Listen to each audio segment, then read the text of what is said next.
बिस्मिल्लाहिर्रहमानिर्रहीम इय्याका नअब्दु व इय्याका नस्तईन।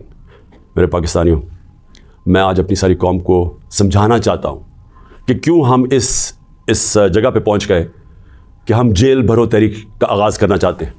इसकी क्या वजह है? देखिए, सारी दुनिया में कौमें किसी कानून के तहत चलती हैं। कानून क्या होता है? वो आइन फैसला करता है कि क्या कानून में जायज़ है और कौन सी चीज़ नाजायज़ है। जब से ये इम्पोर्टेड हुकूमत आई है, इस मुल्क के आइन और कानून की धज्जियाँ उड़ाई गई हैं। हालात ये हैं कि अदालतों की भी बातें, उनके अहकामात ना पुलिस सुनती है, ना ये रियासत सुनती है।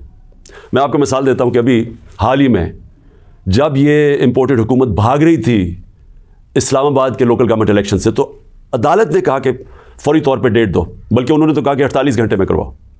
अभी तक कोई महीना होने लगा है तकरीबन, अभी तक इलेक्शंस नहीं हुए। उसके अलावा जिस तरह फंडामेंटल राइट्स, जो बुनियादी हकूक़, जो हमारा आइन हमें हमारे बुनियादी हकूक़ की हिफाजत करता है, हालात ये हैं कि लोगों को उठाया जाता है। कितने लोगों को, सोशल मीडिया के लोगों को उठाया गया, उनको तशद्दुद किया गया उनके ऊपर, सिर्फ इसलिए कि उनकी कोई ट्वीट थी, उसके ऊपर उठाया गया, तशद्दुद किया गया। अभी तक कई ऐसे लोग हैं जिन्होंने जिस तरह का तशद्दुद किया गया, अभी तक उनका ज़हनी तवाज़ुन ठीक नहीं हुआ। आज़म स्वाति, कौन सा आइन, कौन सा कानून इजाज़त देता है कि एक ट्वीट के ऊपर नंगा करके उसके ऊपर तशद्दुद किया जाए, और फिर जब वो फिर से उसको जेल में डाला जाता है और फिर उसको कोई 30 उसके ऊपर FIR कोई बलूचिस्तान सिंध में की जाती है। शेख रशीद, आइन उसको अदालत उसको ज़मानत देती है, उसके बावजूद उसको उठा के ले जाते हैं और उसके ऊपर केसेस सिंध और बलूचिस्तान में कर देते हैं। फवाद चौधरी, अदालत 4 दफ़ा कहती है IG को कि पेश करो फवाद चौधरी को अदालत में, और वो उसको इस्लामाबाद ले जाते हैं। तो ये तो मैं थोड़ी मिसालें दे रहा हूँ। जो शहबाज गिल से हुआ, कस्टोडियल टॉर्चर, तशद्दुद, ये पाकिस्तान के कानून के ख़िलाफ़ है। तशद्दुद भी हुआ और उसको कोई रिलीफ नहीं मिली, और फिर डराया धमकाया गया और केसेस किए गए। पुरअमन एहतजाज हमारा था 25 मई को, उसके ऊपर जो जुल्म किया गया, कौन सा कानून और आइन एक जमहूरियत में इजाज़त देता है कि पुरअमन एहतजाज के ऊपर तशद्दुद करो? इन्होंने 3 धरने हमारे अगेंस्ट दिए और लॉन्ग मार्चेस की, किसके ऊपर हमने कोई सख्ती की? तो मैं तो ये थोड़ी सी मिसालें दे रहा हूँ आपको कि हमारा सारा जो हमारे आइन और कानून के ऊपर जो एतमाद है हम इस कौम का, वो उठता जा रहा है। और बल्कि हमें ये खौफ है कि जो अब आइन, जो जमहूरियत बेस होती है जिस आइन के ऊपर, और जमहूरियत के अंदर वाज़े तौर पे है कि 90 दिन के अंदर इलेक्शंस करवाने पड़ेंगे। हमने अपनी 2 हुकूमतें पंजाब और सिंध में क्यों गिराई, डिज़ोल्व की? खुद कोई ऐसे नहीं करता। हमने सिर्फ आइन को सामने रख के की कि हमें जब पता था कि 90 दिन के अलावा आप आगे नहीं जा सकते, तो हमने उसको सामने रख के इलेक्शंस की तरफ गए, इसलिए कि मुल्क एक बहुत बड़े बुरहान का शिकार है, एक पॉलिटिकल इंस्टेबिलिटी का शिकार है। और जब तक इस मुल्क में सियासी इस्तेकाम नहीं आता, हमारी माशत नहीं ठीक होने लगी। तो हमने कुर्बानियाँ दी 2 गवर्नमेंट्स की, जो तकरीबन 66% पाकिस्तान है, सिर्फ इसलिए कि आइन 90 दिन में इलेक्शन करवाता है। अभी तक कितने दिन हो गए हैं? 20-25 दिन हो गए हैं, अभी तक कोई डेट नहीं मिली।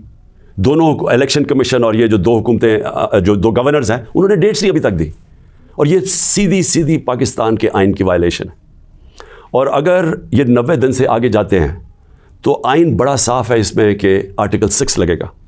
ये सारी कौम अब देख रही है पाकिस्तान की अदालतों की तरफ, और मैं ये वाज़े करना चाहता हूँ, ये वो पाकिस्तान में वक्त आ गया जो जस्टिस मुनीर मोमेंट हम कहते हैं, कि एक दफ़ा डॉक्ट्रिन ऑफ नेसेसिटी के तहत हमारी जो इस कौम का डाउन स्लाइड शुरू हुआ है, जो निचला सफ़र शुरू हुआ है, वो जो फैसला था कि डॉक्ट्रिन ऑफ नेसेसिटी के तहत आइन को पीछे हटा के हमने ताकत के साथ हमारी अदालतें गई।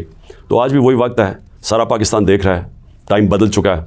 अगर ये हमने देखा कि इससे आगे जाते हैं, तो हमने ये प्लान किया हुआ है कि हमने अपने आइन, अपने मुल्क के कानून के रूल ऑफ लॉ के लिए, इंसाफ के लिए हमने ये जेल भरो तहरीक का फ़ैसला किया, क्योंकि हमें कोई नज़र नहीं आ रहा कि ये जो वो लोग जिनकी ऊपर करप्शन के केसेस, इंटरनेशनल इंकशाफ होता है पैनामा का, जिसमें पता चलता है कि मरियम नवाज़ 4 महंगे तरीन लंदन की अपार्टमेंट्स, जो कि लंदन के सबसे महंगे इलाके में, उस पैनामा के इंकशाफ में पता चलता है कि असल मालिका उनकी मरियम नवाज़ थी।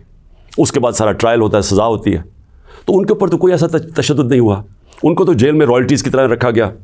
उनकी तरह देखें जेल में कैसे जा रहे थे, तो यहाँ ट्वीट्स के ऊपर तशद्दुद किया गया। तो इसलिए 2 रास्ते हमारे सामने। एक रास्ता ये है कि हम तोड़ फोड़ करें, इंतशार फैलेगा मुल्क में, सड़कें बंद करें, पथराव करें, पहिया जाम स्ट्राइक करें। تو ملک کے تو آگے حالات وہ ہیں، پاکستان کی تاریخ میں معیشت ادھر تک نیچے نہیں پہنچی جو انہوں نے پہنچائی ہے، اور یہ ہم سب کو پتہ تھا ہونا ہی ہے، اور ہم نے جو اس وقت ان کے ہینڈلرز تھے ان کو واضح کر کے بتایا کہ اگر آپ نے سازش کر کے حکومت کرائی گئی ان سے نہیں سنبھالی جائے گی، اور نہیں سنبھالی گئی۔ تو آج کبھی بھی اتنا بڑا اکنامک کرائسس نہیں آیا جو آج پاکستان میں ہے، کبھی عام لوگوں کی زندگی میں اس طرح کی مہنگائی نہیں آئی جو آج آئی ہے، جو بے روزگاری بڑھتی جا رہی ہے، ایک طرف مہنگائی بڑھ رہی ہے، بے روزگاری، تو ملک کے معاشی حالات تو بہت برے ہیں۔ تو ہم اس لیے اس کو سامنے رکھ کے اور 26 سال کی سٹرگل میں کبھی بھی ہم نے انتشار کی پالیٹکس نہیں کی، لہٰذا یہ پرامن طریقے کا احتجاج ہے جیل بھرو تحریک۔ میں آج اپنے سارے کارکنوں کو، بلکہ میں تو پاکستانی عوام کو بھی یہ کہتا ہوں کہ یہ اس وقت آپ پالیٹکس نہیں کر رہے ہیں، آپ اپنے ملک کے لیے جہاد لڑ رہے ہیں، حقیقی آزادی کی جنگ لڑ رہے ہیں۔ میں آج آپ سب کو کہوں گا کہ میرے اپنے کارکنوں کو کہ جو ہمارے ضلعی صدر ہیں، ڈسٹرکٹ پریزیڈنٹس جو ہیں، ان کے اوپر رجسٹریشن شروع کریں، کہ جنہوں نے ہم پہلے ہر پاکستان کے شہر میں ہم جیل بھرو تحریک شروع کریں گے، تو پہلے میں چاہتا ہوں کہ والنٹیئرز اپنی رجسٹریشن کریں، اور اس کے بعد میں پھر آپ کو ڈیٹ دوں گا کس دن ہم نے جیل بھرو تحریک کا آغاز کرنا ہے، اور اس کی چند دنوں کے اندر ہوگی، اور اس لیے میں چاہتا ہوں کہ جلدی جلدی آپ اپنی آپ جو رضاکار ہیں وہ سامنے آئیں، اور انشاءاللہ میں یہ سمجھتا ہوں کہ یہ جو ہماری تحریک ہے اس سے ہم وہ چیز حاصل کرنا چاہتے ہیں جو پاکستان کو ایک حقیقی آزادی بھی دے گا، اور حقیقی آزادی کا مطلب حقیقی جمہوریت وہ بھی دے گا، اور وہ انشاءاللہ وہی ایک پاکستان کو ایک وہ جمہوریت جدھر رول آف لاء ہے، جدھر قانون کی حکمرانی ہے، وہی پاکستان کو اس دلدل سے نکالے گا۔ شکریہ۔